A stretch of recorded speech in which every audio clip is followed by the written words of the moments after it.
잠깐 기도드리겠습니다.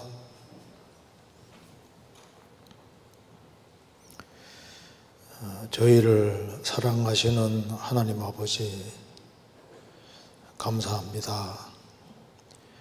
이 시간에도 주 성령께서 함께 해주시고 또 성경을 읽는 가운데 여러 가지 궁금한 의문들을 말씀으로 또 해결할 수 있도록 도와주시옵소서. 주 성령께서 우리 마음을 환하게 비춰주시고 또 이 시간이 주 안에서 귀한 시간이 되도록 도와주시고 우리 신앙생활에 도움이 될 수 있도록 역사해 주시고 도와주옵소서. 말씀 앞에 나와 있는 모든 분들 일일이 함께 해주시고 주의 크신 은혜와 사랑으로 함께 해 주옵소서. 모든 시중 함께 해주시고 도와주시기를 간절히 의지하오며 우리 구주 예수 그리스도 이름으로 기도하옵나이다. 아멘. 성경 레위기 10장 찾겠습니다. 레위기 10장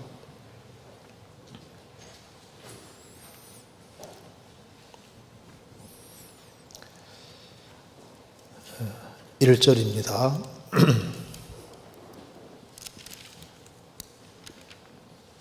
1절 아론의 아들 나답과 아비후가 각기 향로를 가져다가 여호와의 명하시지 않은 다른 불을 담아 여호와 앞에 분향하였더니 불이 여호와 앞에서 나와 그들을 삼키매 그들이 여호와 앞에서 죽은지라.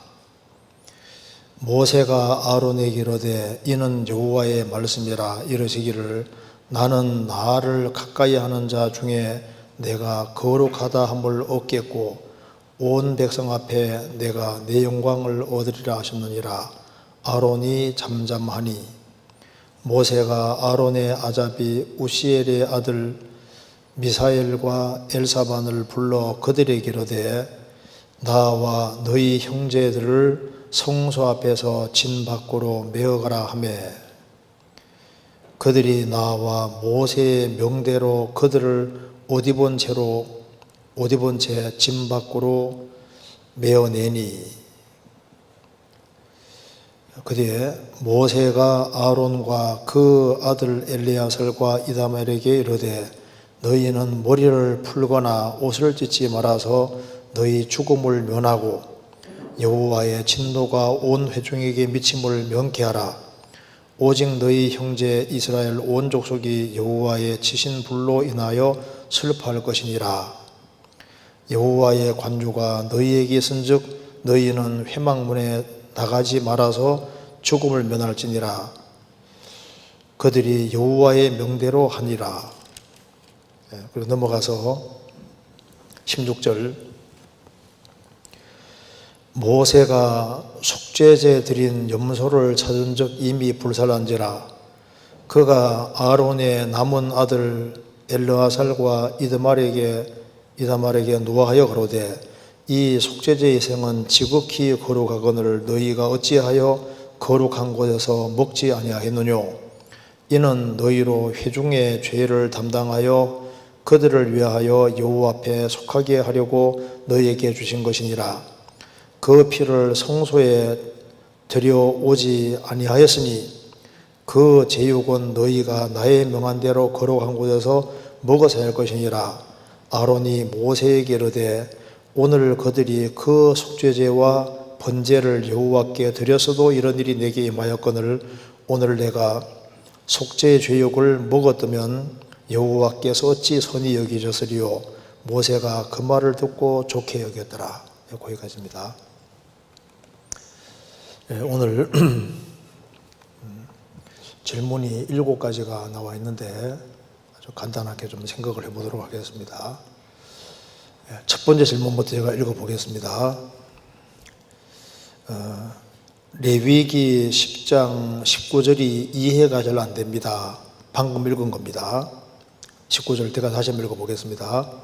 레위기 10장 19절 아론이 모세에게 이르되 오늘 그들이 그 속죄제와 번제를 여호와께 드렸어도 이런 일이 내게 임하였거늘 오늘 내가 속죄 제육을 먹었다면 여호와께서 어찌 선히 여기셨으리요. 모세가 그 말을 듣고 좋게 여겼더라. 이 구절이 이해가 잘 안 된다는 겁니다. 여호와께서 모세에게 복잡한 제사법을 명하셨고 모세는 모든 회중을 모으고 제사장들에게 먼저 위임식 제사를 드리고 일일이 시범을 보이고 아론과 아들들에게 제사법을 가르치고 있는 상황인 것 같습니다. 그렇다면 아론과 아들들 제사장들에게 모두 이 의식들이 모두 낯설고 매우 어렵지 않았을까 싶은데요. 그 상황에서 나답과 아비후는 다른 불을 들이다가 죽었습니다. 이것을 보면 어떤 상황에서도 여호와께서 명하신 것을 올바로 준행해야 함을 백성들에게 본을 보여주신 것이라면 어찌하여 19절에서처럼 여호와께서 명하신 대로 성소의 피를 들여오지 않은 고기는 먹었어야 했는데 먹지 않고 불태워버린 이다멜과 엘리야사는 무사했는지요? 그리고 아론의 말은 무슨 의미이며 모세가 이를 좋게 여긴 이유가 무엇인가요? 이런 질문입니다. 질문이 좀 어렵죠? 예, 간단하게 생각해 봅시다. 여기 이제 레위기 10장 19절이 이해가 잘 안 된다 그랬는데 잘 안 될 수 있습니다. 왜냐하면 성경 읽다 보면은 이해 안 되는 게 한두 가지가 아닙니다. 그리고 제사법도 복잡하게 되어 있는 것이 맞습니다. 그런데 복잡하게 되어 있는 것과 나답과 아비후가 죄 지은 건 달라요. 제사법이 복잡하게 되어 있는 거하고 나답과 아비후가 다른 불을 가지고 들어가 죽은 것은 전혀 다른 얘기입니다. 그게 레위기 10장 1절 보시겠습니다. 아론의 아들 나답과 아비후가 각기 향로를 가져다가 여호와의 명하시지 않은 다른 불을 담아 여호와 앞에 분향하였더니, 그러니까 여호와의 명하시지 않은 다른 불이라는 말이 무슨 말이냐면은 성소에 향도 가지고 들어갈 때는 반드시 제단 불에다가 불을 붙여서 가지고 들어가야 되는 거예요. 근데 제단 불을 가지고 가지 않고 하나님이 명하신 그 불이 아니라 다른 불을 가지고 들어갔다고 말입니다. 요거 이해하려면 요거 잠깐 접고 레위기 16장 봅시다. 레위기 16장 12절 보시겠습니다. 16장 12절 향도를 취하여 여호와 앞 단 위에서 피운 불을 그것에 채우고 또 두 손에 곱게 간 향기로운 향을 채워 가지고 장 안에 들어가서, 그러니까 성소에 이 향도 가지고 이제 들어갈 때 이제 향을 피워서 가야 되는데 향도를 취하여 여호와 단 위에서 피운 불을 그것에 채우고 제단 불을 사용해서 그걸 향을 살라가지고 들어가야 되는 거예요. 그리고 이제 제단의 불은 하늘에서 내려온 불이 붙여놓은 겁니다. 그 제단이 뭘 말하는 겁니까? 십자가. 그 제단은 십자가를 말하는 거고, 제단이 만들어지고 여호와의 불이 거기에 내려와서 제물을 불살랐습니다. 그 제단 불은 꺼치지 말라고 있지 않습니까? 그러니까 그 불을 사용해서 불을 붙여 가지고 들어가야 되는 거예요. 그런데 제단 불을 가지고 들어가야 되는데 그건 하나님이 명하신 건데 이건 복잡한 거와 관계없습니다. 당연히 제단 불을 가지고서 불 붙여서 들어가야 되는 거예요. 그런데 다시 레위기 10장 1절을 보시겠습니다. 아론의 아들 나답과 아비후가 각기 향로를 가져다가 여호와의 명하시지 않은 다른 불을 담아 여호와 앞에 분향하였더니, 그러니까 제단불을 불로 불 붙인 것이 아니라 그거하고 전혀 관계없는 다른 불을 가지고 들어간 거예요. 여기에 제단은 십자가의 그림자잖아요.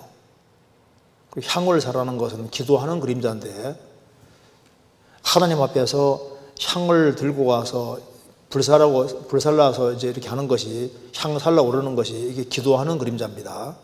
그런데 우리가 신약 시대로 말하면은 기도할 때 예수님의 이름으로 하고 십자가 공로의 근거에서 다 기도하게 돼 있고 십자가와 연결되는 속에서 다 기도가 되어져야 되는 거지 않습니까? 그런데 여호와의 명하시지 않은 다른 종류의 불을 가지고 들어갔다. 그러니까 항상 십자가에 근거해가지고 주님의 공로에 근거해가지고 모든 것이 다 되어져야 되기 때문에 반드시 제단불을 사용해서 하나님께 나아가야 되는데 다른 불을 가져감으로써 징계받아서 죽게 된 거예요. 거기 보시면 2절에 불이 여호와 앞에서 나와 그들을 삼킴에 그들이 여호와 앞에서 죽은지라, 그 징계로 죽은 겁니다. 이것은 신약 시대에 아주 중요한 교훈이 되는 겁니다. 다른 불은 안 된다 그 말입니다. 하나님이 항상 명하신 그 불을 사용해야 되는 것처럼 신약 시대 때도 다른 예수, 다른 복음, 다른 영 이거 가지고 들어가면 큰일 나는 거예요. 그것에 대한 교훈이 될 수 있는 겁니다. 성경 이거 잠깐 접고 고린도 후서 11장 찾겠습니다.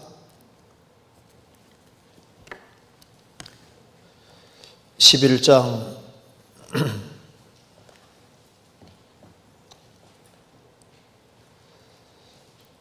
2절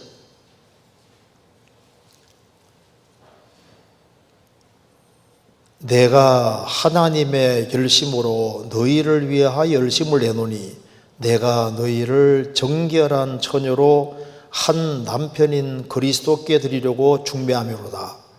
뱀이 그 관계로 이와를 미혹해 한 것 같이 너희 마음이 그리스도를 향하는 진실함과 깨끗함에 서더나 부패할까 두려워하노라.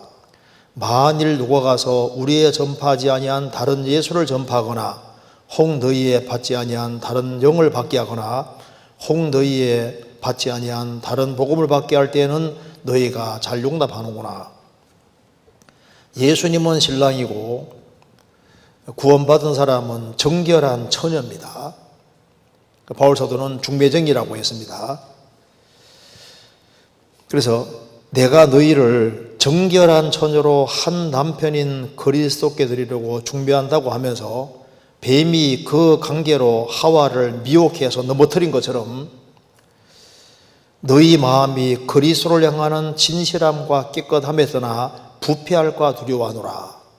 그러면서 고린도 후서 받는 사람 속에도 다른 예수, 다른 영, 다른 복음을 전하는 사람이 있었고 그거 이야기할 때 잘 용납한다고 했습니다. 그런데 다른 예수, 다른 영, 다른 복음을 전하는 사람들은 거짓 일꾼인 거예요. 그 뒤에 13절 저런 사람들은 다른 예수, 다른 영, 다른 복음을 전하는 사람들, 저런 사람들은 거짓 사도요, 괴휼, 거짓의 일꾼이니 자기를 그리스도의 사도로 가장하는 자들이니라. 이것이 이상한 일이 아니라 사단도 자기를 광명의 천사로 가장하나니 그러므로 사단의 일꾼들도 자기를 의의 일꾼으로 가장하는 것이 또한 큰일이 아니라 저희의 결국은 그 행위대로 되리라. 이제 예수님을 제대로 믿어야 되는데 내용을 조사해 보면은 성경에서 말하는 예수하고 조금 달라요. 성경에서 말하는 성령을 받아야 되는데 보니까 다른 영이다 그 말입니다. 복음은 복음인데 보면은 다른 복음인 거예요. 성경에서 말하는 예수님은 다 이루었다 예수입니다. 그리고 성령님은 구원받지 아니한 사람 배후에도 일을 하고 있습니다. 성령이 오시면은 죄와 의와 심판에 대하여 세상을 책망하시리라. 세상을 책망하시리라.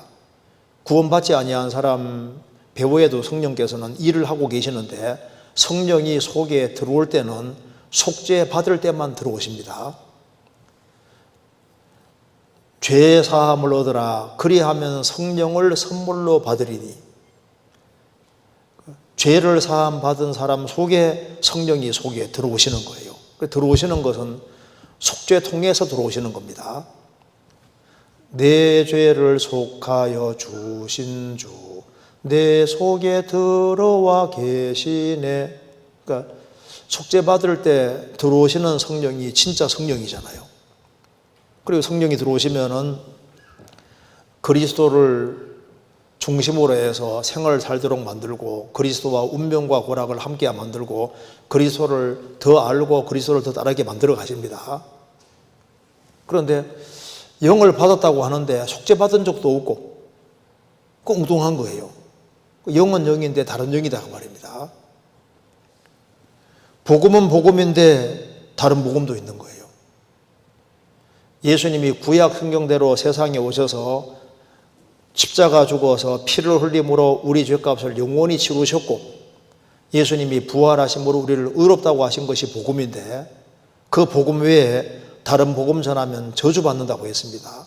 여기도 이제 다른 영, 다른 예수, 다른 복음을 받은 사람은 정결한 처녀가 아니라 잘못하면은 부정한 여자, 음녀가 될 수 있고 그리스도와는 전혀 관계없는 사람이 될 수도 있는 겁니다. 그래서 구약시대 때 제단 불이 아니라 다른 불을 가지고 들어감으로써 하나님이 그 징계로 이 두 사람을 죽인 걸 통해서 십자가와 연결되지 않는 그 모든 것이 얼마나 그 하나님 앞에 심각한 문제가 있을 것을 그림으로 미리 보여줬지 않습니까? 그래서 다른 불은 안 되는 겁니다. 반드시 제단불을 사용해서 향을 살라야 되는 거예요. 그리고 다시 보시겠습니다. 레위기 10장 여기 이제 질문에 이제 이 제사를 이제 하나님 앞에 이제 위임식을 하고 속죄 제사를 드리고 그리고 하나님께 드린 그 제물은 먹어야 되는데 이게 안 먹었다는 거예요. 그런데 어째서 모세가 이걸 선히 여겼느냐, 이게 이제 이해가 안 된다는 말입니다.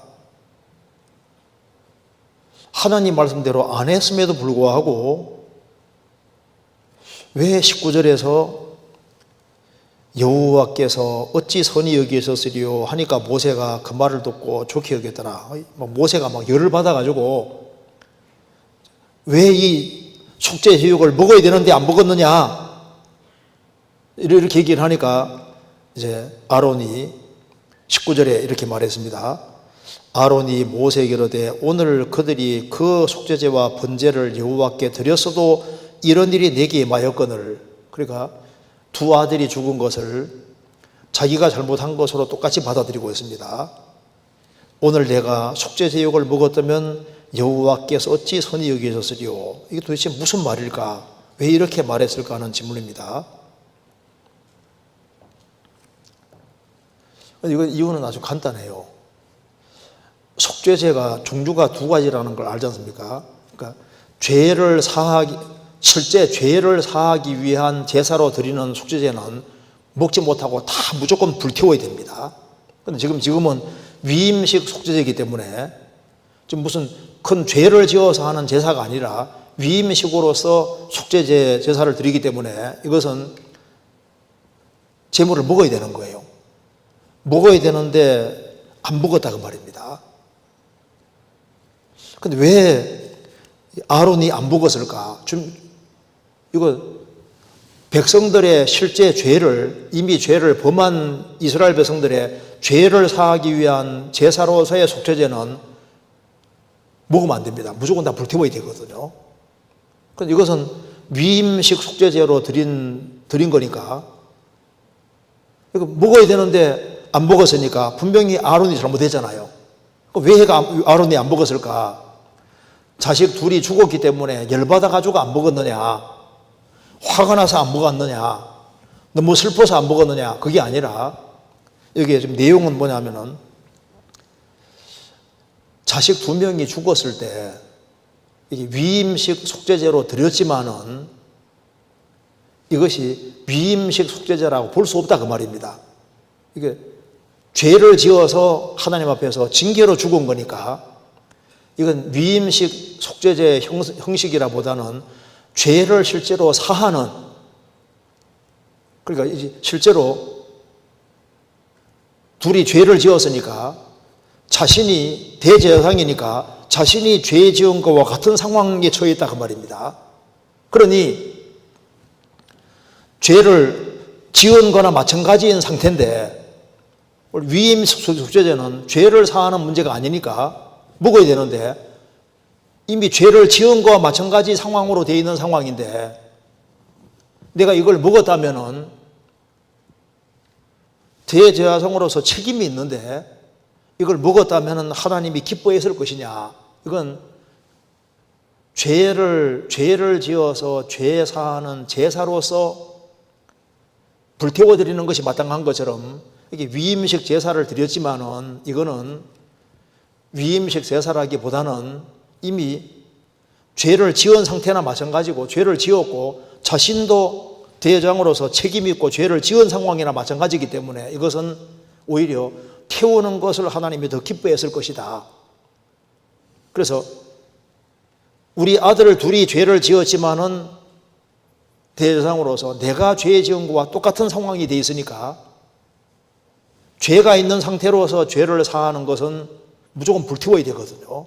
그렇기 때문에 화가 나서 태운 것이 아니고 너무 속상해 태운 것이 아니고 이것은 우리 아들이 두 명이 죽었을 때 이것은 위임식 제사라고 보기 어렵다. 이건 마땅히 속죄제 그때와 똑같이 죄 문제와 연결이 되어 있는 거니까 그러니까 내가 죄 지은 거와 마찬가지인 상황인데 위임식 제사 이걸 어떻게 제물을 먹겠느냐. 이 상태에서 나와 상관없이 우리 아들 둘은 죽었는데 나는 의롭고 그런 상태로 내가 먹어야 되느냐 아니면 대제사장으로서 내가 죄 지은 거로 여기고 그리고 내가 죄 지은 거와 똑같은 심정을 가지고 그런 이미 죄를 지은 상태와 있는 그런 상태로 있는 그런 사람으로서 이걸 불태우는 걸 하나님이 더 좋아했을 거다 하니까 모세가 그 말 들어보니 그 말이 맞거든요. 그래서 여호와께서 어찌 그걸 선히 여기셨을 거냐. 모세가 그 말을 듣고 좋게 여겼더라. 그래서 하나님의 마음을 생각하니까 그 제사 자체가 이게 위임식 제사라고 보기 어려울 성격도 있으니까 안 먹는 걸 안 먹고 태우는 걸 하나님은 오히려 더 선히 여기실 것이다. 그리고 하나님의 마음과 심정을 헤아리고 또 자신이 아들이 죄를 지었지만 나는 깨끗하다 이렇게 여기는 것보다 대제사장으로서 책임을 지고 있는 이런 마음을 표현했을 때 그것이 하나님께서도 그 마음을 보시고 그리고 오히려 그것을 선히 여겼을 것이다. 그래서 모세가 그 말을 듣고 좋게 여겼더라. 그래서 여기 이제 위임제사는 무조건 먹어야 되거든요. 그런데 이미 죄를 지은 상태이기 때문에 이것은 죄를 지어서 속죄하는 형식의 그런 상태로 지금 되어 있는 상태와 비슷하게 되어 있으니까 차라리 안 먹고 불태우는 편을 하나님이 좋아했을 거다. 이렇게 얘기를 하고 있는 겁니다. 좀 이해되세요? 그리고 이제 이게 제사 종류가 두 가지인데 죄와 연결되어 있을 때는 무조건 다 불태워야 되거든요. 근데 죄와 관계되지 않았을 때는 그냥 위임식으로 속죄제는 먹을 수 있는 겁니다. 근데 이것은 아론이 내가 죄 지은 것과 똑같은 상황이라고 생각을 했기 때문에 하나님께서는 안 먹는 것을 그러니까 자식 2명이 죽었을 때 내가 교육을 잘못시켰고 이제 내가 죄 지은 거와 연결되어 있을 거라고 생각을 한 겁니다. 그리고 이제 왜 맨정신 가지고 있는 나답과 아비후가 다른 불 가져갔을까? 아마 뒤에 보면은 술 먹었을 가능성이 또 많이 있는 겁니다. 그 뒤 보시겠습니다. 레위기 10장 8절에 여호와께서 아론에게 일러 가라사대 너와 네 자손들이 회막에 들어갈 때에는 포도주나 독주를 마시지 말아서 너희 사망을 면하라. 이는 너희 대대로 영영한 규례니라. 여기 왜 나답과 아비후가 죽은 이후에 이 말씀을 하냐 하면은 나답과 아비후가 술을 상당히 많이 먹은 상태로 있었을 가능성이 있어요. 술도 안 먹고 말짱한 맨정신이었을 때 정신이 또렷한데 다른 불 가지고 들어갔겠습니까? 아마 술을 먹었을 가능성도 있는 겁니다. 어쨌든 간에 나답과 아비후는 다른 불을 가지고 들어가서 징계로 죽었고 그건 신약시대 때도 교훈이 되고 또 이런 상황 속에서 이제 아론은 자기 책임과 자기 죄를 통감하기 때문에 안 먹고 이제 속죄제사 드리는 것처럼 이제 다 불태워 드리는 것 자체가 오히려 하나님이 선이 여겼을 거다. 하나님 마음을 헤아려 가지고 그렇게 했다는 것을 알고 좋게 여겼다고 말씀한 겁니다. 그 정도 이해하면 되겠습니다. 자, 그 다음 질문 보겠습니다. 사무엘상 15장 35절 찾겠습니다.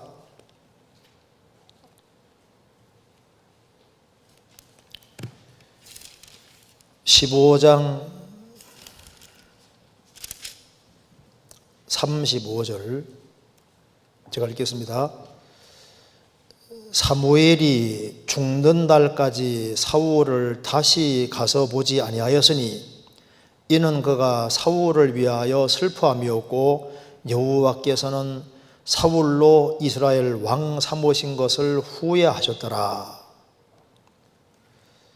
질문 내용은 하나님은 전지전능하시고 실수하지 않으시고 절대 손해를 보지 않으시는 분이신데 후회하신다는 것이 이해되지 않습니다. 하나님의 후회를 어떤 의미로 받아들이는 것이 좋을지 궁금합니다. 성경에 하나님은 후회하지 않는다는 말씀도 있고 후회한다는 말씀도 있잖아요. 그런데 이게 후회한다고 할 때 그 성격, 말씀의 성격이 약간 다릅니다. 그 앞에 29절 보시죠. 15장 29절. 이스라엘의 지존자는 거짓이나 변개함이 없으시니 그는 사람이 아니시므로 결코 변개치 않으심이니이다. 이스라엘의 지존자 하나님은 거짓도 없고 변개하심도 없으시다. 사람은 어떤 계획을 해놓고 실수해서 후회하는 그런 것이잖아요. 하나님은 하나님이 작정하시고 계획한 것을 변개하는 일이 없다. 왜? 그는 사람이 아니시기 때문에 결코 변개치 않으심이니이다. 사울이 잘못하니까 하나님이 사울 대신에 이 다윗을 왕 삼고 하시는데 하나님이 어떤 것을 계획을 추진하시고 할 때 실수해서 후회하는 그런 것은 있을 수가 없습니다. 그런데 여기서 사울이 왕 삼은 것을 후회했다는 뜻이 도대체 뭐냐? 이걸 이해하기 위해서 먼저 민수기 23장 찾겠습니다. 23장 19절.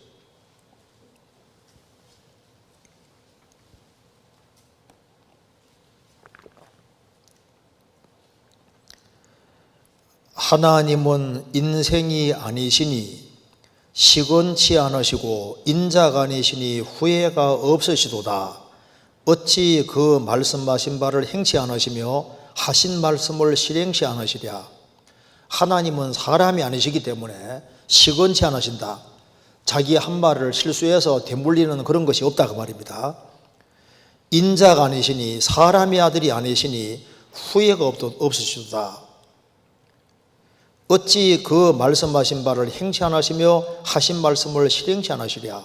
사람은 사람이기 때문에 어떤 계획을 세워서 잘못을 범해서 계획을 수정하고 뜯어고치고 그런 거 많이 하지 않습니까? 되물리기도 하는데 하나님은 하나님이시기 때문에 뭘 실수해서 하는 그런 일은 있을 수가 없다 그 말입니다. 그래서 어떤 계획 같은 걸 추진하는데 실수해서 후회하는 그런 후회 같은 것은 하나님은 있을 수가 없습니다. 그래서 하나님은 하나님 작정하시고 계획하시고 그런 것을 실수 없이 다 추진할 수 있습니다. 그래서 로마서 11장에 하나님의 은사와 부르심에는 후회하심이 없으시니라. 하나님의 은사와 하나님의 어떤 일을 추진하실 때 실수해서 후회하는 그런 것은 있을 수 없습니다. 하나님의 은사와 부르시면은 후회하심이 없으시니라. 그런데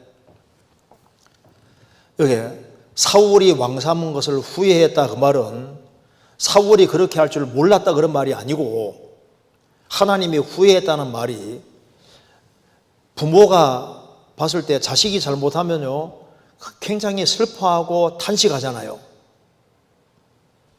너무 잘못을 범하기 때문에 그것 때문에 후회하고 탄식하는 그런 건 있다 그 말입니다.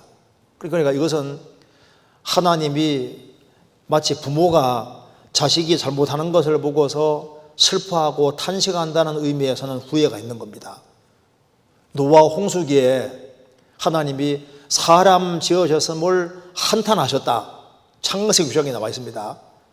사람 지으셨음을 한탄하고 슬퍼하고 후회하고 무슨 말이냐면 이렇게 타락할 수 있는가? 그 인간의 타락을 굉장히 슬퍼했다는 의미에서는 후회라는 단어를 사용하는 거예요. 그게 무슨 계획에 차질이 생겨서 후회를 했다는 그런 말이 아닙니다. 그러니까 후회라는 것도 하나님이 작정하시고 계획한 것을 성취해서 하는 데 있어서 계획이 잘못돼 가지고 그리고 뭔가 실수해 가지고 후회하는 그런 후회는 하나님은 없는 거예요. 그런데 한탄했다는 의미에서는 슬퍼했다는 의미에서는 후회가 있는 겁니다. 그렇게 이해하면 맞습니다. 그래서 하나님께서 이렇게 표현을 할 때 그 인간적인 표현을 사용하셨는데 이걸 엔스로모르피즘이라고 하는데 하나님이 사람과 같은 입장에서 표현해주는 이제 그런 표현 같은 건 성경에도 사용하고 있습니다. 그래서 하나님은 후회 없으시다 그것도 맞고 후회하신다 그 말도 맞는데 그 내용 자체는 다른 거예요.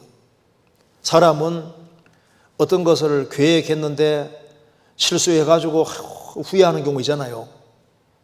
계획이 틀어져서 후회하는 경우도 있는데 하나님은 그런 것이 없습니다. 하나님은 역사의 처음부터 것을 다 아시고 작정하신 대로 다 역사를 운영하시는 거예요. 그 가운데 인간이 잘못을 범할 때마다 하나님은 안타까워하시고 괴로워하시고 힘들어하시고 그런 것은 똑같이 있는 겁니다. 시간 속에서 그렇게 안 하시는 것이 있는 거예요.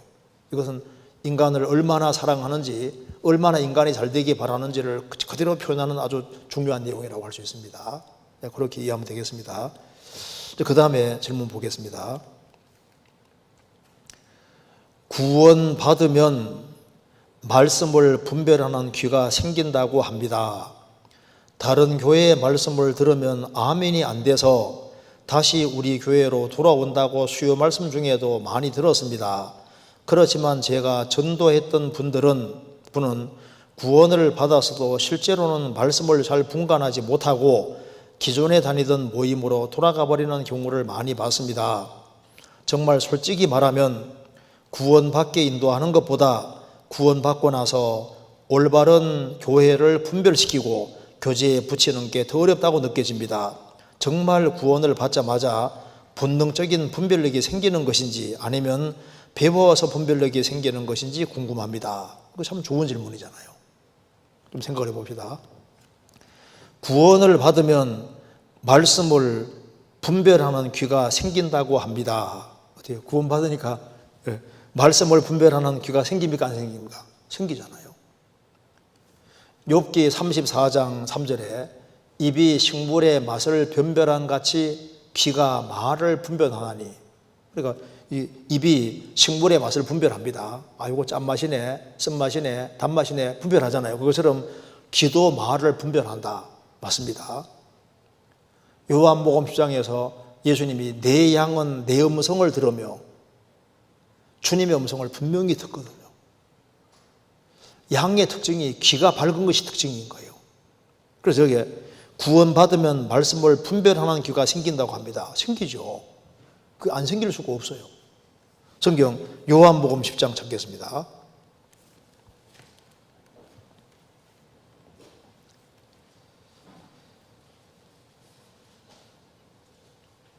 4절, 10장 4절. 자기 양을 다 내어놓은 후에 앞서가면 양들이 그의 음성을 아는 고로 따라오되 타인의 음성은 알지 못하는 고로 타인을 따르지 아니하고 도리어 도망하느니라. 주님의 양은 주님의 음성을 압니다. 그래서 주님을 따라가는 거예요. 타인의 음성은 알지 못하는 고로 타인을 따르지 아니하고 따르지 않습니다. 도리어 도망하느니라. 그렇죠. 성령을 받으면은 틀림없이 생기는 것이 분별력이에요. 분별력이 없을 수가 없습니다. 분별력이 없다면은 성령을 받았다는 말이 거짓말인 거예요. 왜 분별력이 없어요? 그래서 여기에 구원을 받으면 말씀을 분별하는 귀가 생긴다고 합니다. 생기죠. 양의 특징이 귀가 밝은 것인데 주님은 목자시고 거듭난 그리스도인들은 양이고 양떼인데 양이 주님 음성을 분별하지 못하면 어떻게 주님 따라갈 수 있겠습니까? 소경이 소경인도 하면 둘이 다 구덩이에 빠진다고 했는데 눈뜬 사람은 소경 안 따라가요. 그럴 수가 없어요. 죽은 자와 산 자가 똑같을 수가 없잖아요. 고린도전서 2장입니다.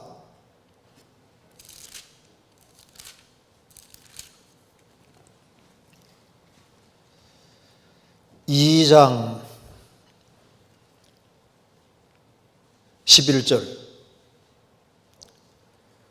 사람의 사정을 사람의 속에 있는 영외에는 누가 알리오? 이와 같이 하나님의 사정도 하나님의 영외에는 아무도 알지 못하느니라. 우리가 세상의 영을 받지 아니하고 오직 하나님께로 온 영을 받았으니 이는 우리로 하여금 하나님께서 우리에게 은혜로 주신 것들을 알게 하려 하심이라. 우리가 이것을 말하거니와 사람의 지혜에 가르친 말로 아니하고 오직 성령에 가르친 것으로 하니 신령한 일은 신령한 것으로 분별하느니라. 육에 속한 사람은 하나님의 성령의를 받지 아니하나니 저희에게는 미련하게 보이며 또 깨닫지도 못하나니 이런 일은 영적으로야 분별함이니라. 사람의 사정을 개돼지는 알 수 없습니다. 사람의 사정은 사람 영이 있는 사람끼리는 이해가 되잖아요. 하나님의 사정은 하나님의 영 외에는 아무도 알지 못한다. 사람이 거듭날 때 세상 영을 받지 아니하고 오직 하나님께로 온 영을 받았으니 하나님께로 온 영을 받을 때 하나님께서 우리에게 은혜를 주신 것들을 알게 되는 겁니다. 그리고 말씀하기를 신령한 일은 신령한 것으로 분별하느니라. 육에 속한 사람은 이 말은 성령이 없는 사람입니다. 거듭나지 못한 사람입니다. 육에 속한 사람은 하나님의 성령의 일을 받지 아니하나니 저희에게는 미련하게 보이며 또 깨닫지도 못하나니 이런 일은 영적으로야 분별함이니라. 성령을 받은 사람은, 거듭난 사람은 틀림없이 분별력이 있고 시간 지나가면 분별력이 점점 커지는 거예요.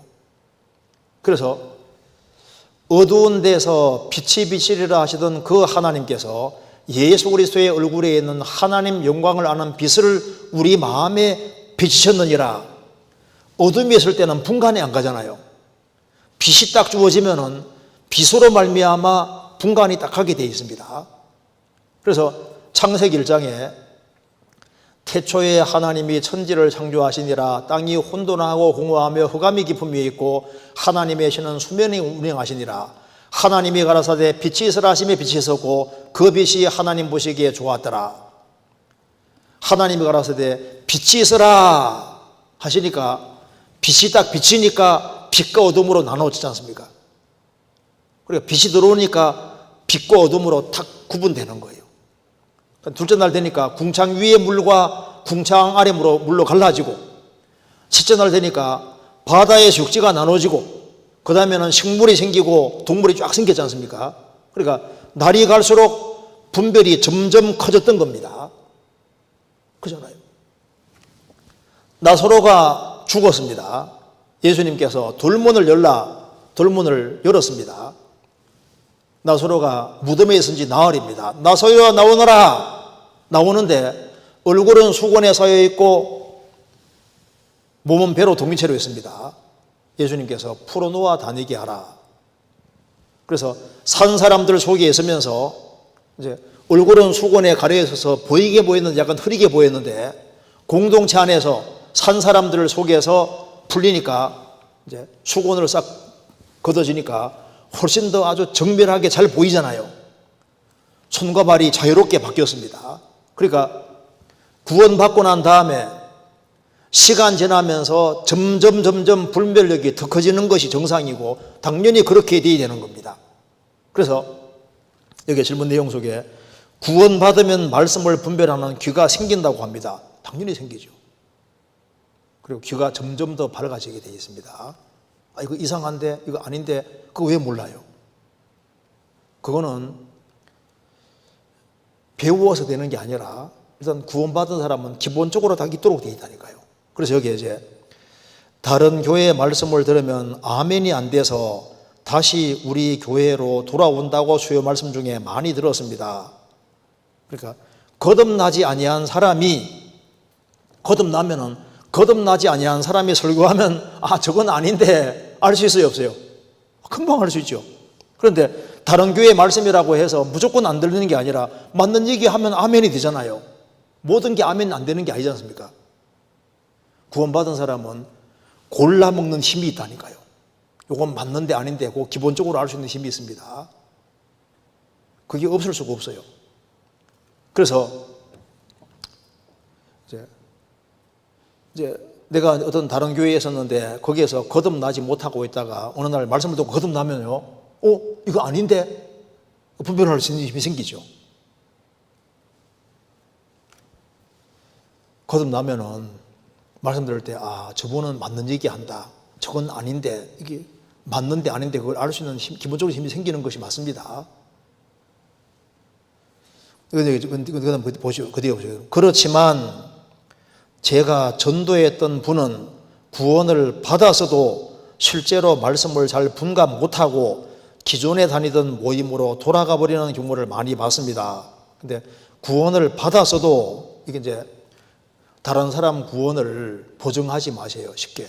구원을 받았어도 받았는지가 문제라니까요. 간증한다고 해서 모두 구원받아 단장할 수 없잖아요. 구원을 받았어도 실제로 말씀 잘 분간 못하고 기존에 다니던 모임으로 돌아가 버리는 경우를 많이 봤습니다.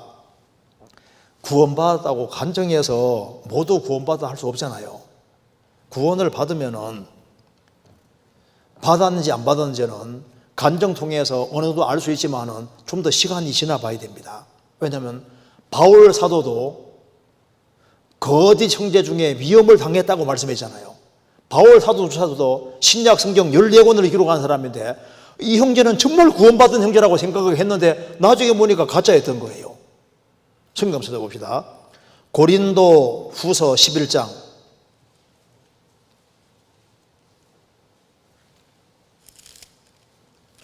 고린도서 11장 26절. 여러 번 여행에 강의 위험과 강도의 위험과 동족의 위험과 이방인의 위험과 신의 위험과 광야의 위험과 바다의 위험과 거짓 형제 중에 위험을 당하고, 이렇게 거짓 형제들 중에서 위험을 당했다. 단수가 아니라 복수로 되어 있습니다. 거짓 형제들. 바울 사도가 전도하는 과정에서 분명히 형제라고 생각했는데 나중에 보니까 가짜였던 거예요. 그래서 예수님이 그의 뭐라 한다고요? 그의 열매로 그들을 안다. 그래서 제일 먼저는 마음에 믿어진 것을 입으로 시인하는 걸 통해서 알지 않습니까? 성경 데살로니가전서 1장 찾겠습니다.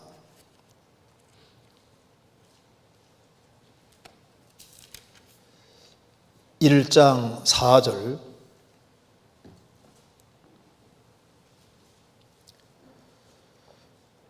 하나님의 사랑하심을 받은 형제들아 너희를 택하심을 아노라. 바울 사도는 데살로니가 성도들이 정말 하나님의 택함 안에 들어왔고 구원받은 줄 알겠다고 했습니다. 어떤 이유로 알겠다고 했냐면은 5절에 이는 우리 복음이 말로만 너희에게 이른 것이 아니라 오직 능력과 성령과 큰 확신으로 된 것이니, 복음이 말로만 이루어진 것이 아니라 오직 능력과 성령과 큰 확신으로 된 것이니,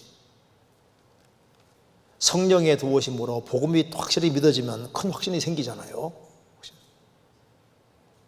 그래서 복음이 확실하게 믿어지면은 믿어지는 거하고 행동하는 것은 연결이 되어 있는 것이 맞습니다. D.L. 무디가 한번 이제 설교하면서 믿는 것과 행하는 것은 연결되어 있습니다 하니까, 믿는 거하고 행하는 거하고 연결이 되어 있다는 게 나는 이해가 안 된다고 어떤 사람이 말하니까 저는 그걸 간단하게 증명해 보일 수 있습니다. 한번 얘기해 보시죠 하니까 D.L. 무디가 말합니다. 당신이 집에 있는데 어떤 사람이 문을 딱 열고 얼굴을 내밀면서 불이 났습니다. 그래서 막 아주 놀라가지고 막 그래가지고 불이 났다고 아주 심각하게 얘기를 할 때 당신이 그것을 믿는다면 어떻게 하겠습니까? 무조건 뛰쳐나오죠. 그렇죠? 그러니까 믿는 거하고 액션, 행동, 시야하는 게 연결되어 있는 것이 맞다고 말입니다. 진짜 믿으면은 행동이 나오도록 되어 있는 것이 맞거든요. 그래서 이제 복음이 성령의 도우심으로, 이론이 아니라 성령의 도우심으로 정말 믿어졌으면은 복음이 정말 내 것이 딱 됐으면은 성령으로 말미암아 성령이 그걸 믿어지게 하셨으면은 성령이 딱 와 있으면은 분별력이 생기는 게 당연한 거예요. 분별력이 있어야지 맞죠. 그리고 이제 시간 지나가면서 예수님 말씀하신 대로 그의 열매로 그들을 안다는 말씀대로 열매가 나오게 되어 있습니다. 그리고 특별히 바울 사도는 데살로니가 성도들이 왜 이 구원을 받았다고 확신했냐면은 복음이 말로만 아니라 능력과 성령과 큰 확신으로 되었고, 또한 이 데살로니가 성도들도 많은 환난을 겪었는데 환난을 잘 통과하는 걸 보고서 야, 생명이 있구나 이걸 확신하게 되는 겁니다. 그 뒤에 6절 또 너희는 많은 환난 가운데서 성령의 기쁨으로 도를 받아 우리와 주를 본받은 자가 되었으니, 한 사람이 구원을 받았다고 하실 때 시련과 어려움이 주어질 때 그 사람의 신앙 여부가 잘 드러나게 되는 겁니다. 데살로니가 성도들은 너희는 많은 환난 가운데서 성령의 기쁨으로 도를 받아서 우리와 주님을 본받는 자가 되었으니까 그 환난을 기쁘게 그걸 받았다고 말입니다.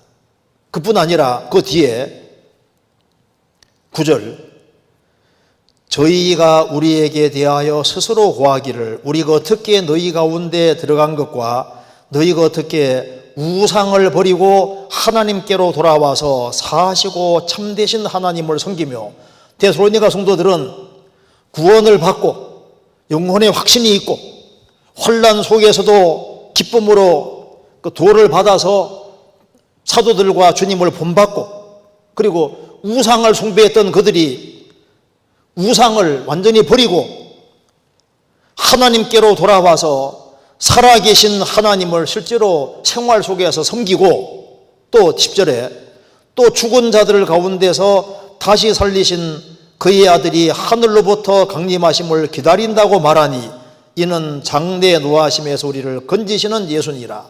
예수님의 재림을 그 간절히 사모한다 그 말입니다. 이런 걸 보니까 너희가 정말 택함 안에 들어왔고 구원받은 줄 확실히 알겠다. 바울 사도가 데살로니가 성도들이 구원받았다는 걸 어떻게 확신했냐 하면은 복음이 하나의 이론이 아니라 영혼 속에 실제로 이루어졌고 또 환난을 기쁨 속에서 잘 견디고 주님을 본받고 사도들을 본받고 그리고 우상을 숭배했는데 우상을 버리고 정말 하나님께로 돌아와서 살아계신 하나님을 생활 속에 섬기고 또 예수님의 재림을 간절히 바라고 사는 걸 봤을 때 야, 너희 믿음 확실하다 이렇게 말했다고 말입니다. 그렇죠? 그러니까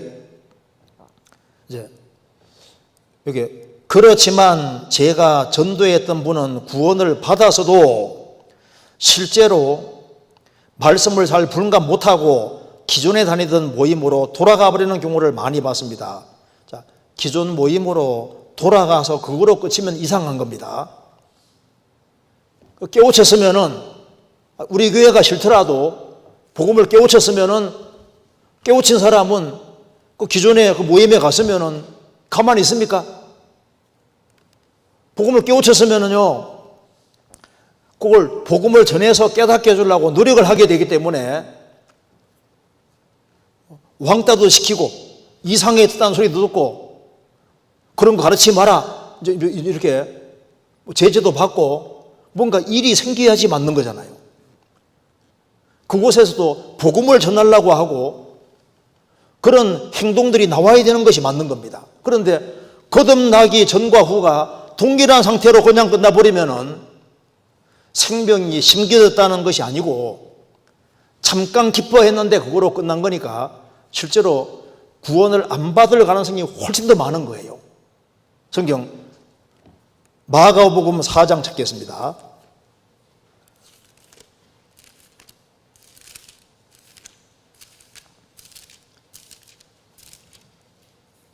4장 16절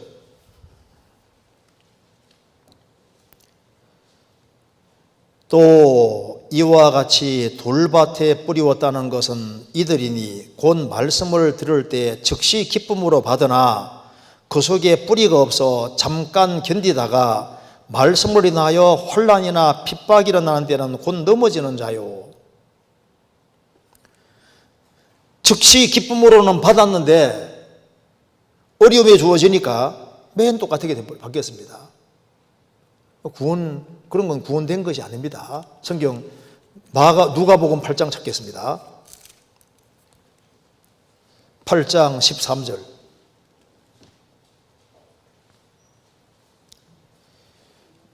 바위 위에 있다는 것은 말씀을 들을 때 기쁨으로 받으나 뿌리가 없어 잠깐 믿다가 시험을 받을 때 배반하는 자요. 씨 뿌리는 비유에 보면은 길바닥 같은 사람도 있고 돌짝밭 같은 사람도 있고 갇힌 물 같은 사람도 있고 좋은 땅도 있는데 앞에 세 경우는 다 구원이 아닙니다. 좋은 땅에 뿌리웠다는 것은 말씀을 듣고 깨닫는 자니 결실을 하여 혹 30배, 60배, 100배가 되느니라. 여기 바위에 있다는 것은 말씀을 들을 때 기쁨으로 받았지만 뿌리가 없어 잠깐 믿다가 믿는 것처럼 보였는데 시험 받을 때는 배반하는 자요. 복음 말씀 듣기 전하고 후하고 나중에 보면 달라진 게 없어요. 맨 똑같아요. 그러니까 우리가 다른 사람의 구원을 함부로 보정하면 안 됩니다. 왜냐하면 우리는 속에 들어가 볼 수가 없잖아요.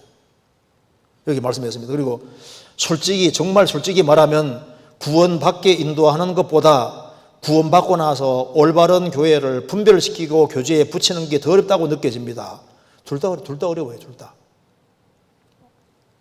왜냐하면, 왜 둘 다 어렵냐면은, 거듭나는 것도 성령이 안 도와주면은 구원이 안 됩니다. 사람은 구원시킬 능력이 없잖아요.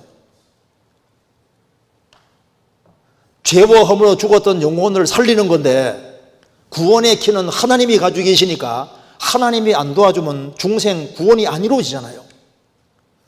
디도서 3장에 중생할 때 중생의 씻음과 성령의 새롭게 하심을 하신다니, 중생 거듭날 때 죄의 씻음이 있고 성령이 그 사람 속에 들어오셔서 그 사람이 새 사람이 되게 해주시고, 누구든지 그리스도 안에 있으면 새로운 피조물이라 이전 것은 지나갔으니 보라 새 것이 도다.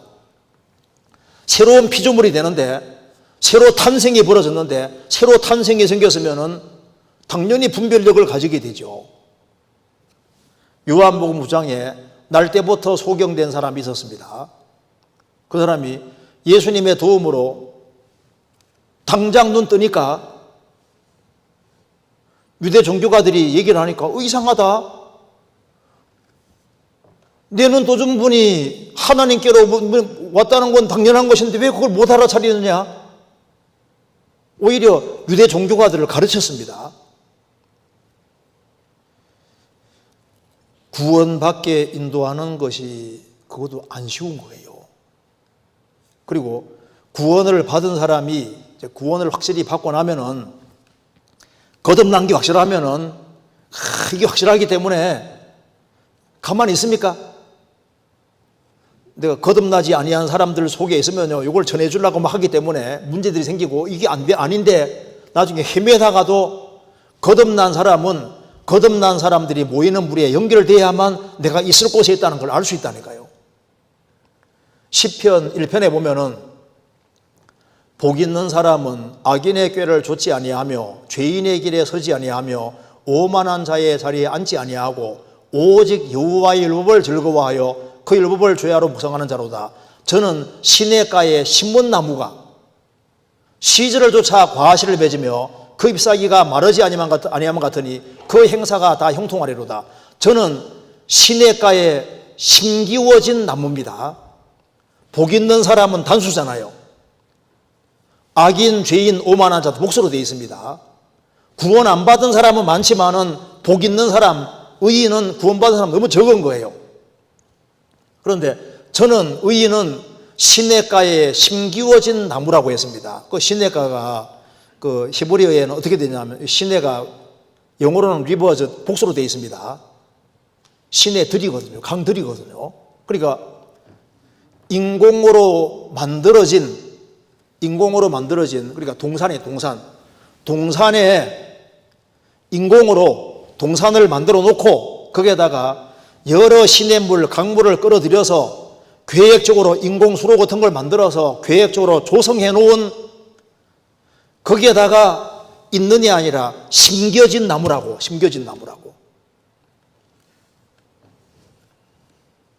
왜? 그 나무를 잘 자라게 하기 위해서 계획적으로 심어놓은 것처럼 거듭나지 아니하다가 하나님의 생명을 딱 받은 사람은 거듭나게 하신 분이 주님이신데, 거듭난 사람은 주님이 거듭나게 하셨으면 주인이 주님이신데, 구원받은 사람이 신앙생활 잘하고 잘 자라야 되기 때문에 어디에 있어야 될지를 주님이 아시잖아요. 시냇가에 심기워진 있는이 아니라 계획적으로 심기워진 거라고요. 그래서 한 사람을 거듭나게 하신 것이 주님이시고, 거듭나게 했으면 거듭난 사람이 교회에 연결되는 게 하나님의 뜻이고 거기에 붙어야 되는 게 당연한 거예요. 그런데 자기 주장에 센 사람은 나는 싫다고 하면 자기 편한 대로 하다가 나중에 헤매다가 아이고 이것이 아닌데 하고 코가 쏙 빠져가지고 들어오는 경우도 있지 않습니까? 그러니까 일단은 생명 얻게 하는 게 중요한 거예요. 주님이 정말 그 사람 생명을 얻게 해주셨으면요, 주님이 그 사람 책임지실 겁니다. 그리고 그 사람이 정말 신앙생활을 바르게 하기를 원하면 주님이 또 교회를 인도해 주실 거예요. 그러니까 구원의 길로 인도하는 것도 어렵고, 또 그리고 교회에 연결시키는 거, 그것도 신앙생활을 안 하던 사람이 거듭나고 난 다음에 교회 연결시켜가지고 이렇게 하는 것도 어렵죠. 둘 다 어려워요. 그러니까 바울 사도가 말하기를 구원의 길로 인도하는 것도 해산하는 수고라고 했고, 또 그리스도인의 형상이 이루어질 때까지 신앙이 정상적으로 자라게 하는 그것도 해산하는 수고라고 얘기를 한 겁니다. 둘 다 어려워, 둘 다. 애기 낳는 것도 어렵고 키우는 것도 어렵지 않습니까? 갈라디아 4장 찾겠습니다.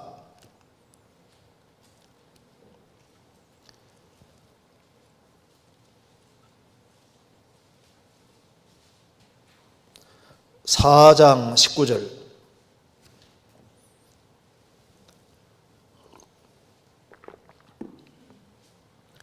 나의 자녀들아, 너희 속에 그리스도의 형상이 이루기까지 다시 너희를 위하여 해선하는 수고를 하노니.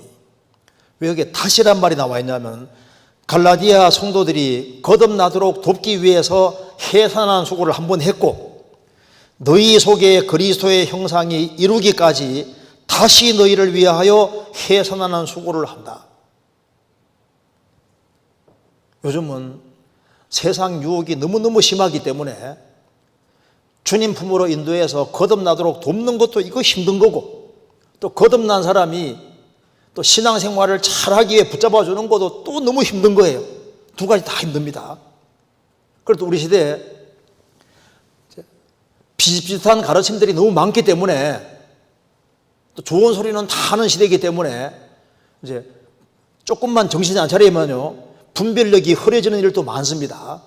그래서 좋은 이야기를 많이 해주는 것이 중요한 게 아니고 하나님이 교회를 세우신 목적은 예수님은 생명을 얻게 하고 더 풍성한 생명을 얻기 위해 오셨기 때문에 정말 생명이 탄생하는 일이 있어야 되는 거예요. 실제로 사람이 거듭나는 일이 생기게 되는 겁니다. 이리는 양을 못 낳거든요. 양만 양을 낳을 수 있잖아요. 아무리 훌륭한 이야기를 많이 한다 할지라도 그렇다고 해서 거듭나는 거하고는 다릅니다. 하나님의 생명이 탄생하도록 하고 그리고 이제 거듭난 사람들이 한 무리와 한 뜻이 되어서 복음 전해서 복음 역사가 계속 이루어지게 하는 이것은 주님이 머리로 계시고 구원받은 사람을 사용하실 때만 있는 일인 거예요. 그래서 제 아무리 능력이 있다 할지라도 거듭나게 하고 이렇게 하는 것은 사람이 할 수 있는 게 아닙니다. 사람은 다 도구로 쓰임받는 것 뿐입니다. 그래서 여기에 진정한 탄생이 있는 곳에 진정한 양육도 있고 성장도 하게 할 수 있는 겁니다. 그러면서 여기 뒤에 보면은 정말 구원을 받자마자 본능적인 분별력이 생기는 것인지 아니면 배워서 분별력이 생기는 것인지 궁금합니다. 본능적으로 분별력이 생기는 것이 맞고 말씀을 배워가는 곳 속에서 점점 더 바른 분별력이 생기는 거예요. 당장 눈 떠서 분별력이 생기고 비꼬든 분별되고 기본적인 분별되지 않습니까? 세밀한 것은 말씀을 배워가는 가운데서 점점 더 또 세밀한 분별력이 생기고 또 말씀 가르침을 잘못 받으면 또 엉뚱하게 갈 수도 있는 거예요. 그래서 어쨌든 간에 이 질문이 우리가 좀 생각해 볼 만한 중요한 질문이라고 할 수 있습니다. 그래서 일단은 거듭나야 돼요. 거듭나면 기본적으로 분별력이 있다는 말은 확실한 사실입니다. 이건 모든 그리스도인들의 경험적인 사실이거든요. 예, 그리고 그 다음 질문 보시겠습니다. 열왕기하 5장 찾겠습니다. 열왕기하 5장 18절 17절부터 제가 읽겠습니다. 나아만이 가로되 그러면 청컨대 노새 2마리의 실을 흙을 당신의 종에게 주소서. 이제부터는 종이 번제든지 다른 제사든지 다른 제든지 다른 신에게는 드리지 아니하고 다만 여호와께 드리겠나이다.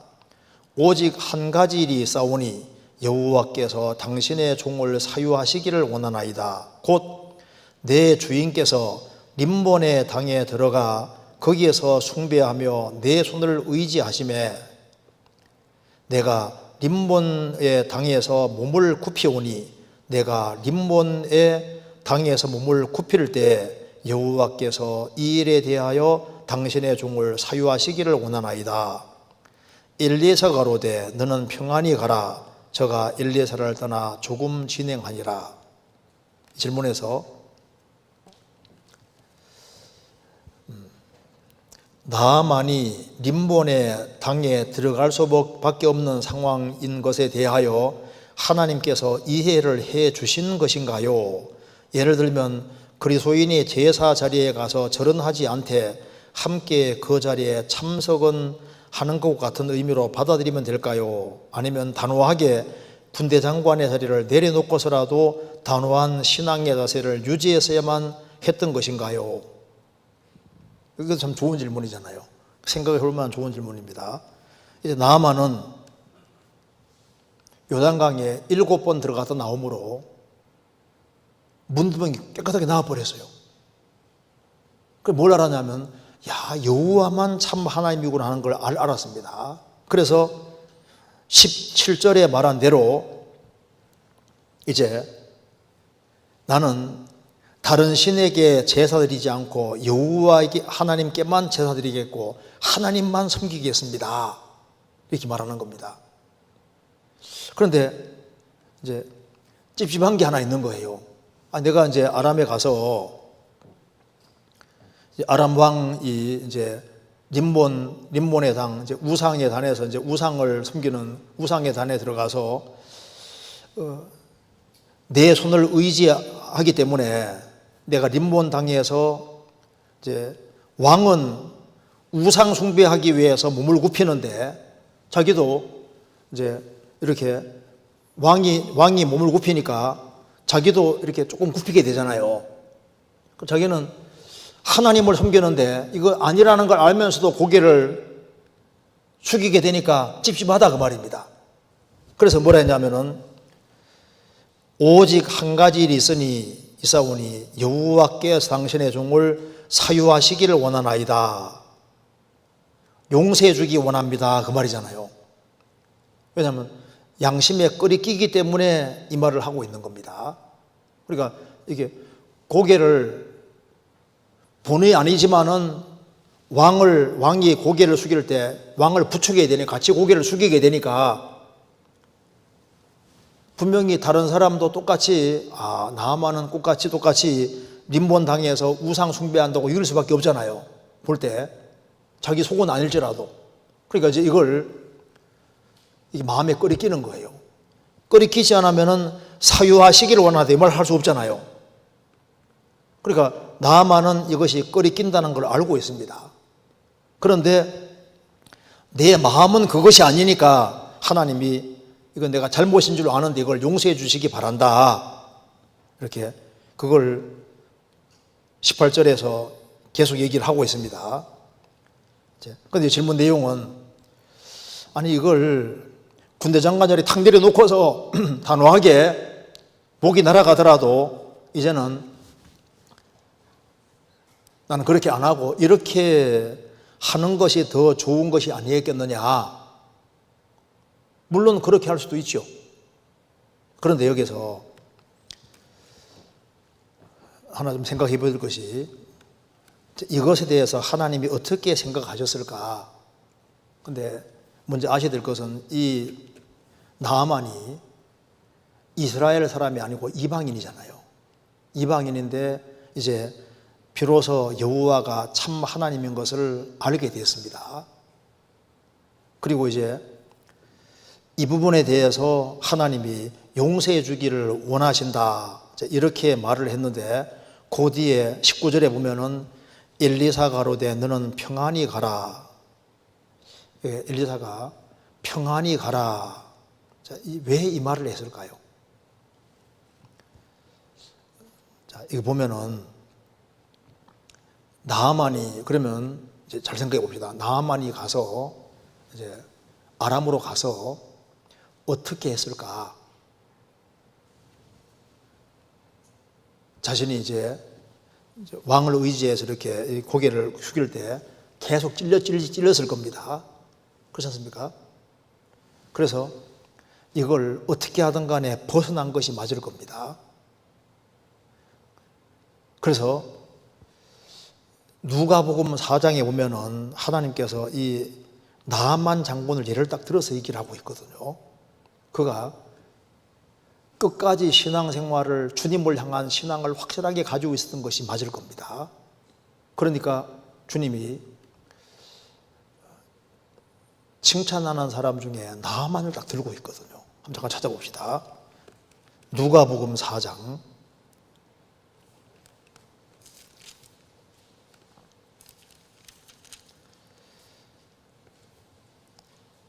4장 25절 제가 읽겠습니다. 내가 참으로 너희에게 이르노니 엘리야 시대에 하늘이 새해 6달을 닫히어 온 땅에 큰 흉년이 들었을 때에 이스라엘에 많은 과부가 있었으되 엘리야가 그중 한 사람에게도 보내심을 받지 아니하고 오직 시돈 땅에 있는 사렙다의 한 과부에게 뿐이었으며 또 선지자 엘리사 때 이스라엘에 많은 문둥이가 있었으되 그 중에 한 사람도 기껏 오지 못하고 오직 수리아 사람 나만뿐이니라. 이게 주님께서 여기 엘리야 시대 때 참 과부가 그렇게 많았는데 시돈 땅에 있는 사렙다 한 과부만 하나님의 도우심을 입었다. 하나님의 아주 큰 도움을 받았습니다. 그리고 성경 기록되어 있잖아요. 그리고 이제 엘리사 당시에도 이스라엘 땅에 문둥이가 많이 있었는데 시리아 사람, 수리아 사람 나만만 고침받았다. 나만이 계집 요종의 전도를 받고 그 멀리까지 와서 고침을 받고 돌아갈 때 이 사람이 하나님에 대한 확실한 신앙을 가지고 있고 신앙이 크게 발전할 수 있는 사람이 확실합니다. 그래서 엘리사가 평안히 가라 그렇게 말했을 때 왜 평안히 가라고 했을까요? 지금 당장은 믿음이 조금 부족해 보이고 그리고 저렇게 그 여호와 하나님이 하나님인 줄 알았으면은 군대 장관 자리도 탁 내놓고 그냥 그렇게 용감하게 하면 좋을 텐데 저렇게 찝찝하게 말하는데도 찝찝하게 하잖아요. 확실하게 못하고. 그러니까 그렇지만은 여기 평안히 가라 이렇게 말했을 때는 시간 지나가면은 이 나아만이 정말 여호와 하나님을 향한 확실한 신앙을 가지고서 끝까지 잘 살 것을 정말 믿고 바랐기 때문에 평안히 가라 이렇게 말을 했을 겁니다. 그래서 그가 하나님만 섬기고 우상에게 고개도 안 숙이는 그런 식으로 발전된 걸 아마 알았을 거예요. 그러니까 평안히 가라 말씀했고 주님께서는 나만을 여기에 신약 성경에 특별히 예를 딱 들고 있지 않습니까? 그러니까 나만은 돌아가서 아마 아주 주님께 세게 기도했을 수 있죠. 하나님 제발 이거 좀 벗어나게 해달라고. 그래서 왕이 빨리 죽었을 수도 있고 아이고 이제 해방이다 할 수도 있고 어찌됐든 간에 여호와 하나님께만 경배하는 그런 그리고 남의 눈치 안 보는 그런 신앙으로 발전된 것이 맞을 겁니다.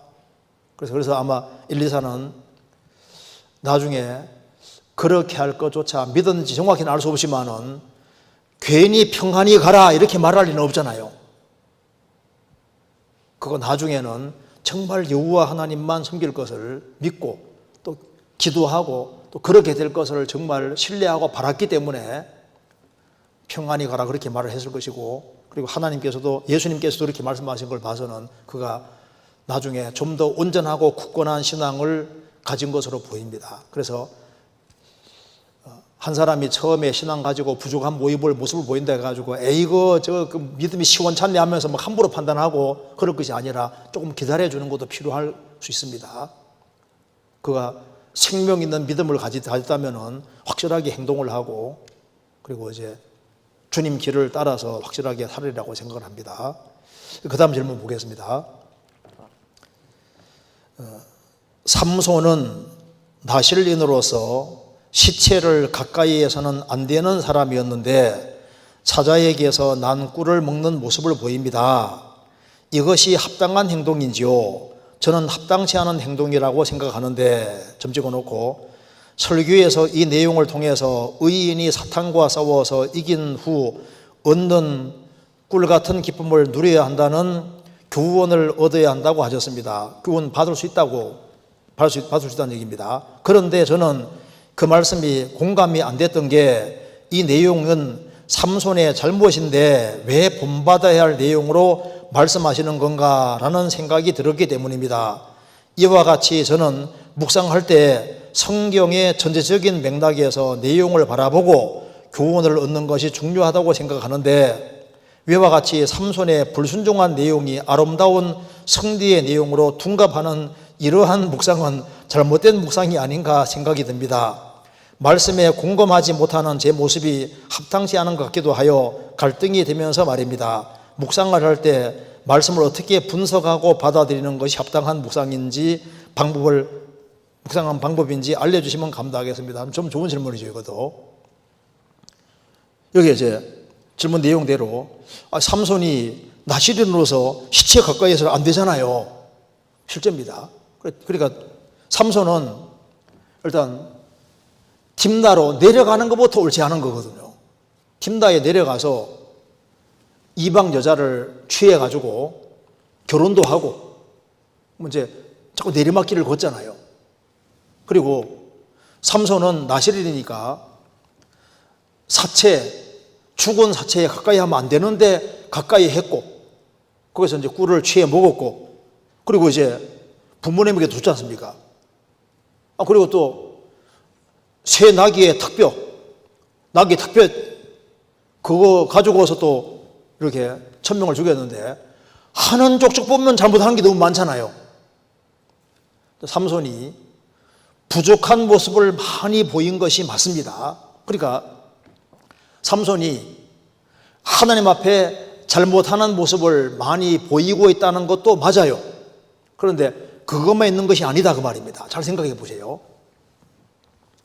삼손이 주님 앞에서 잘못만 한 것이 사실이라면은 사자가 나타났는데 맨손으로 젊은 사자를 그냥 쫙쫙 이기잖아요. 삼손이 원래 나귀 특별 잡으면 안 되거든요. 특별 잡았는데 1000명을 죽였을 때 그게 인간 능력이 아니지 않습니까? 주님이 도와주신 거거든요. 삼손은 잘못을 범하는 것이 있었지만은 주님이 사용하신 것도 계속 있었다, 그 말입니다. 그래서 부정적인 모습이 있다고 해서 긍정적인 모습이 없는 것이 아닌 거예요. 그가 머리털이 잘릴 때까지는 주님이 사용하신 겁니다. 그래서 요한계시록 2장 3장 보시면은 교회가 잘하는 모습만 있었는 게 아니지 않습니까? 잘하는 모습은 칭찬해 주시고 잘못한 것은 책망하셨거든요. 무슨 말이 되시죠? 그러니까 완벽하기 때문에만 칭찬하는 것이 아니라 잘한 것은 인정해 주시는 거예요.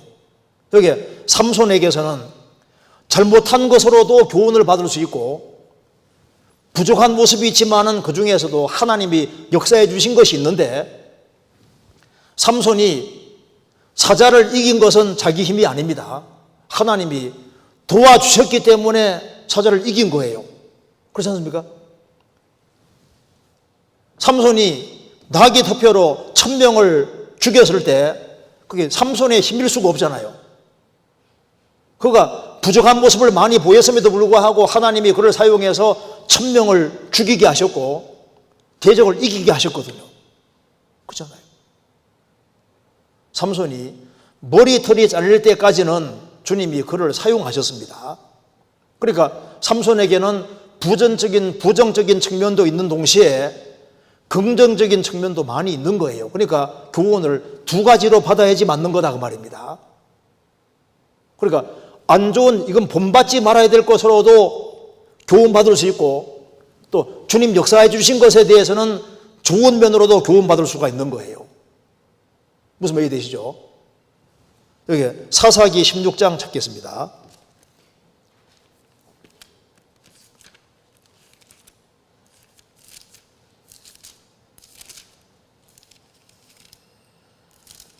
(16장) 20절 들릴라가 가로되 삼손이여 블레셋 사람이 당신에게 미쳤느니라 하니, 삼손이 잠을 깨며 이르기를 내가 전과 같이 나가서 몸을 떨치리라 하여도 여호와께서 이미 자기를 떠나신 줄을 깨닫지 못하였더라. 자, 삼손이 머리털이 잘릴 때까지는 하나님이 삼손을 떠나지 않았습니다. 삼손과 계속 함께 하셨던 거예요. 그렇기 때문에 삼손이 소래 골짜기로 내려가고 그 부족한 모습을 많이 보였지 않습니까? 그래서 부정적인 모습을 많이 보였고 나신으로서 해서는 안 되는 것을 계속했다 그 말입니다. 그럼에도 불구하고 하나님이 그를 완전히 떠난 것이 아니었어요.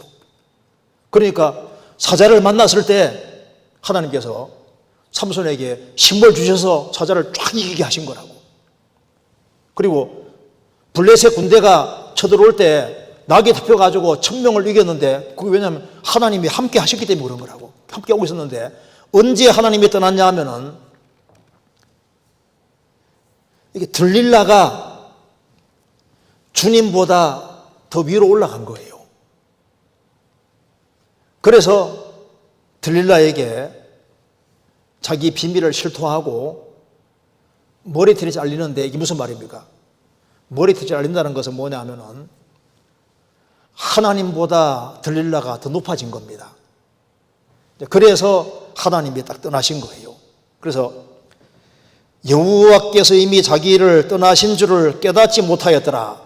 그래서 삼손에 대해서는 잘못한 것에 대해서 우리는 이렇게 잘못하지 말아야 되겠다는 부정적인 교훈으로 교훈받을 수 있습니다. 실제로 그래요. 그런데 그것만 있는 것이 아니라 삼손에게 하나님이 함께 하셨기 때문에 부족한 것에서도 하나님이 함께 하실 때 젊은 사자를 이긴 것처럼 우리가 부족하고 연약한 모습이 있어도 주님께 끝까지 기대고 의지하고 신앙 가지고 살아가면은 그 속에서 젊은 사자 이긴 것처럼 근신하라 깨어라 너희 대적 마귀가 우는 사자같이 돌아다니며 삼기를 잘 탄다니 믿음을 굳게 하여 저를 대적하라. 그리스도인이 믿음을 가지고 살아갈 때 부족한 모습이 있어도 거기에서 주님께 의지함으로 삼손이 사자를 이긴 것처럼 마귀의 시험을 이기고 그리고 환경이 사자처럼 다가와도 이기고 그리고 주님 말씀 의지해서 이기는 그런 일이 실제로 있는 거예요. 그리고 우리가 하나님 말씀을 지키고 어떤 시련과 어려움을 하나님 도움으로 이겼을 때는 그 다음에 사자에게서 꿀이 나온 것처럼 성경에서 꿀을 말씀으로 표현한 것도 많거든요. 사실 말씀이 언제 깨달아지냐 하면은 큰 어려움과 시련이 있을 때 하나님의 도움으로 이겼을 때는 거기에서 또 말씀이 깨달아지는 달콤한 말씀들이 많이 있다니까요. 실제로 그렇게 교훈받을 수 있다 그 말입니다. 그러니까 긍정적인 측면과 부정적인 측면이 있으니까 여기에 질문한 내용도 묵상을 할 때 넓게 크게 묵상하면은 두 가지적으로 다 묵상이 될 수 있는 거예요. 부정적으로만 묵상이 되면은 부정적인 것만 거기에다 성경이 왜 기록해놨냐고요. 삼손이 굉장히 길게 기록되어 있거든요. 삼손이 나실인 자체가 구별된 사람이고 그리스도인의 그림자인 거예요. 그래서 그가 부족한 모습을 많이 보인 것도 있지만은 그가 주님을 의지하는 믿음도 있고 주님이 역사해 주신 것도 있기 때문에 두 측면이 같이 있다는 것을 생각을 해야 되는 겁니다. 무슨 말 이해되시죠? 그리고 그 다음 줄 그냥 빨리 읽겠습니다. 여기 넘어가도 되겠죠? 그 다음에 다윗은 전쟁에 나가기 전 늘 하나님께 묻고 행하는 모습을 보여줍니다. 다윗이 받은 응답은 기도 가운데 환상이나 영감으로 주어진 것인가요? 아니면 제사장을 통해서 그 답을 주신 걸까요?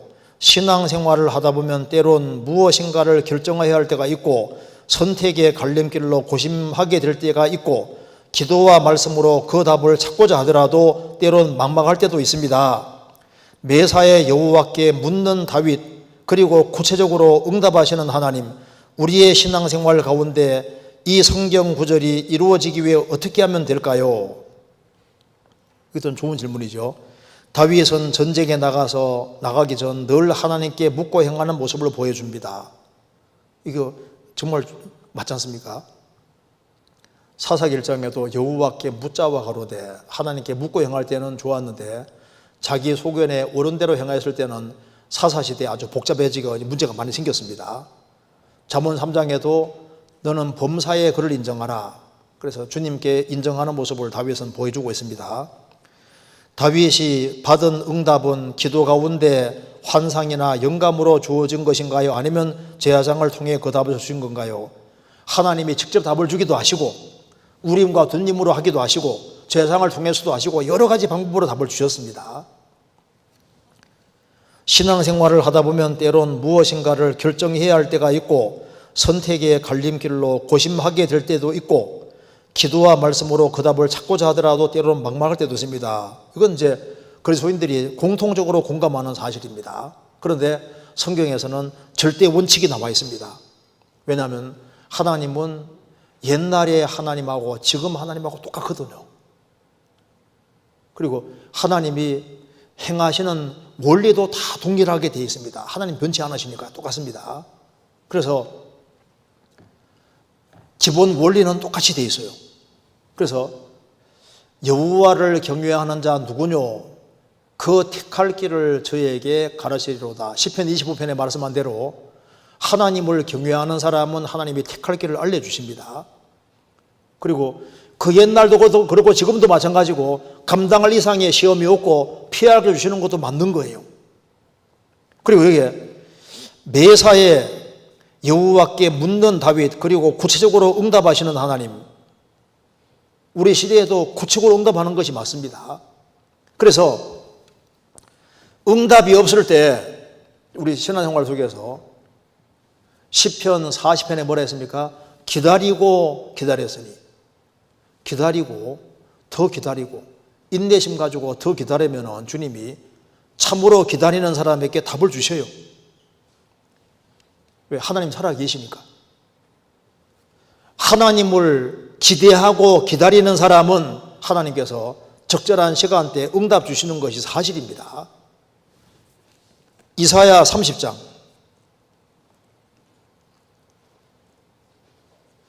이사야 30장 18절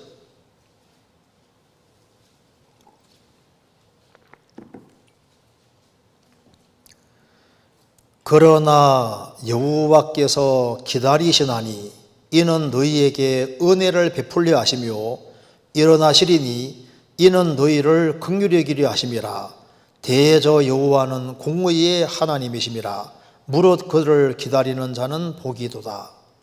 하나님은 은혜를 주시려고 기다리시고 사람은 은혜를 받으려고 기다립니다. 하나님은 공의의 하나님이시기 때문에 누가 하나님을 기다리는지, 응답 기다리는지 아셔요. 아시기 때문에 참으로 기다리는 사람은 주님이 해답을 주십니다. 실제로 시편 40편입니다.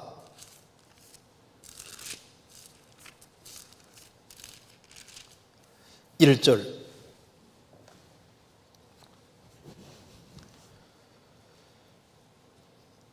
내가 여호와를 기다리고 기다렸더니 귀를 기울이사 나의 부르짖음을 들으셨도다. 기다리고 기다렸더니, 정말 기다리는 사람은 주님이 해답을 주십니다. 그래서 인생의 장래를 하나님께 맡기고 그리고 자기 주어진 위치에서 최선 다해 쭉 살아가면은 주님께서 마음의 소원을 아시고 이루어 주시고 선택이 이루어질 때 바른 선택을 하게 도와주시고 그리고 갈 길을 보여주시고 곁길로 가면 그것이 아니라고 또 알려주시거든요. 시편 32편입니다. 8절 내가 너의 갈 길을 가르쳐 보이고 너를 주목하여 훈계하리로다. 내가 너의 갈 길을 가르쳐 보이고, 그걸 끝나는 게 아닙니다. 가르쳐 보이고 가는지 안 가는지 주목해요. 주목하시고 그 길로 안 가면은 훈계해서 그게 아니다, 이런 이 길로 가야 된다고 알려주신다니까요. 그래서 돌이켜보면은 주님이 인도해 오셨어요.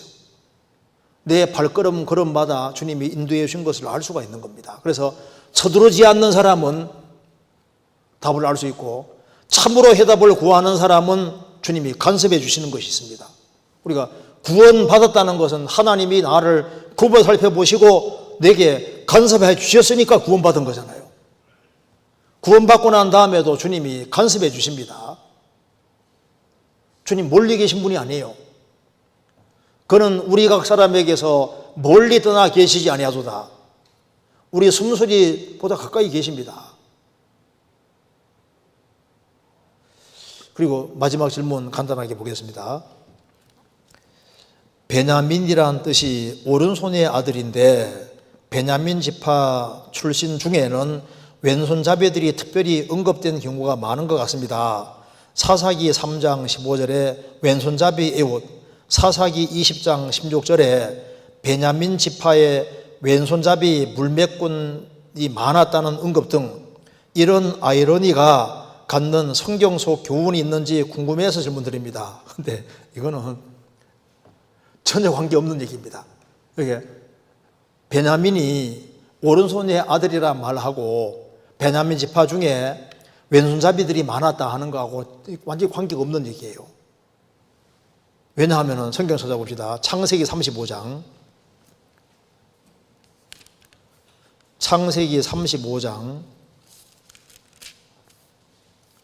16절입니다.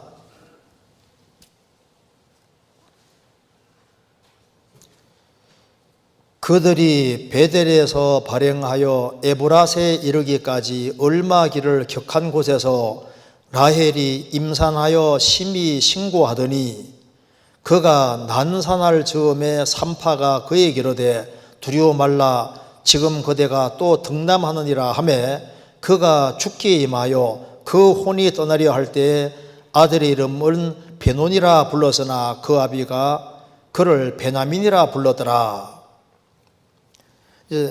라헬 어머니가 아기 낳았는데 난산입니다. 아기가 잘 안 나오는 거예요.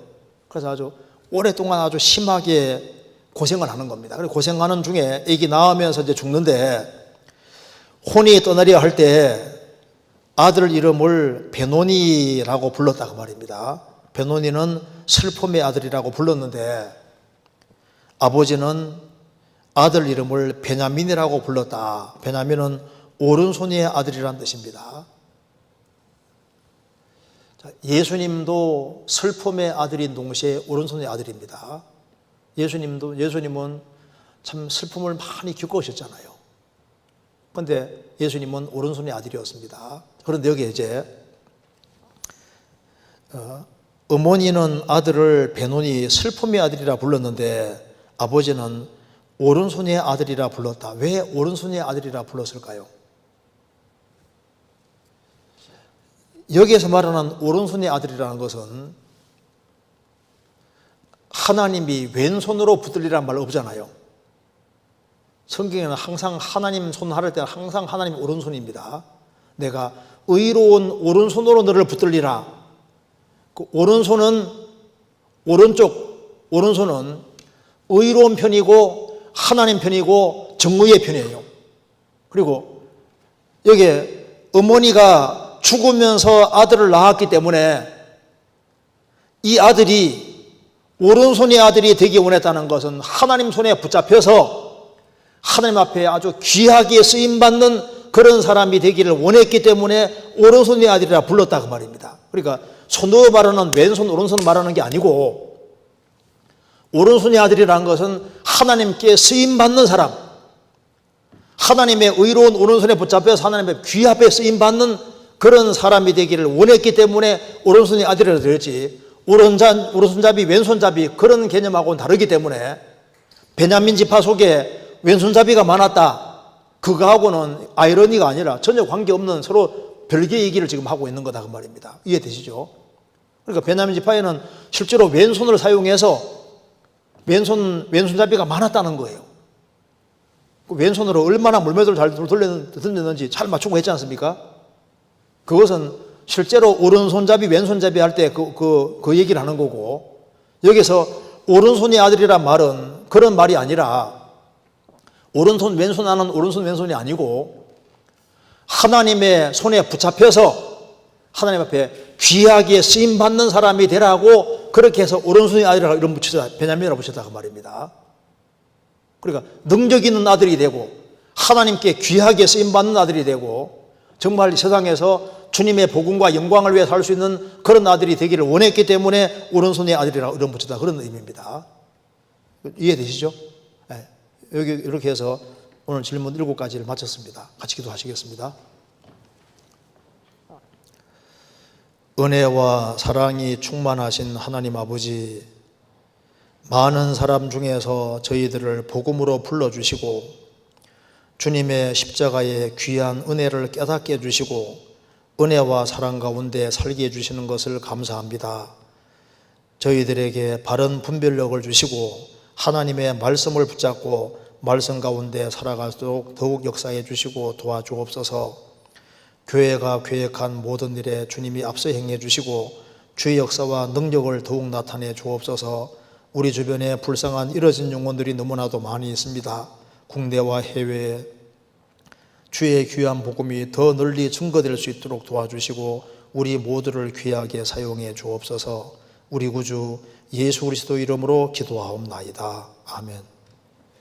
예, 수고하셨습니다.